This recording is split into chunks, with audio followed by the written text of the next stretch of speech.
delicious date swirl cookies. Let's see what's cooking. Let's get the facts. Let's see what's cooking. It's time for Yo-Yo Max 12.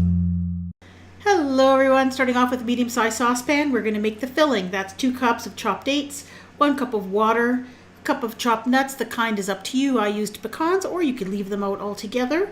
1 cup of sugar, as well as 2 teaspoons of lemon juice. And you're going to cook this over medium-low heat, stirring often. And as you're stirring, break up the chunks of date as they cook. And after about 10-15 minutes, you'll end up with this really nice thick paste. A lot of the water will have evaporated and it'll get very thick. Take it off the heat and allow it to cool.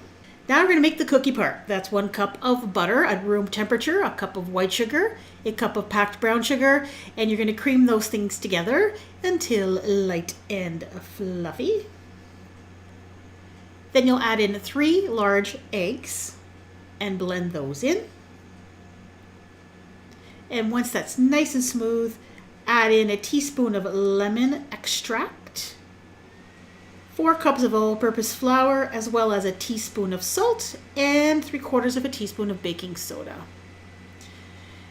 Blend the flour in as much as you can with your mixer, and then just switch to your hands just to bring it together so you get a nice firm dough. Now if your dough is too sticky, you might want to put it in the refrigerator and allow it to chill for about an hour. I found mine was fine. So what you do is you cut that dough ball in half, and for each half you're going to roll it out into a 12 by 9 inch rectangle, roughly.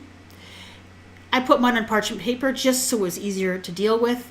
Put half of the filling on the dough sheet, spread it around, and then roll it up on the long side. And I'm using as you can see, I'm using the parchment paper here to help roll that up because that date filling is kind of sticky. And then wrap this up, put it in the refrigerator, and let it chill overnight or for several hours. You want this to be very firm so that it's easier to cut and that they don't squish as you're cutting them. I cut mine in about 1/2 inch slices. You can make them a bit thinner than that if that's what you prefer, but I liked a good sized cookie. Put them on a cookie sheet lined with a silicone mat, parchment paper, or greased, about 2 inches apart, and bake them at 375 or 8 to 10 minutes until lightly browned. And of course you're going to do the same thing with the rolling and all that with the other half of the dough and the filling. And there they are.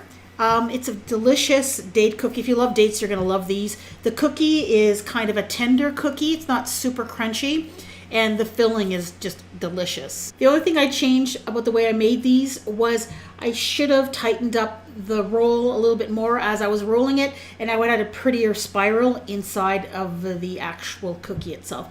Otherwise, it's a winner. If you love date-themed desserts, I have a couple of other ones that are really good. The first one are these date pastries called mamoul pastries. And I also have this date square. It's an old video from when I first started YouTube, but it is a family favorite and I make this quite often. Hope you give them a try. Thanks for watching.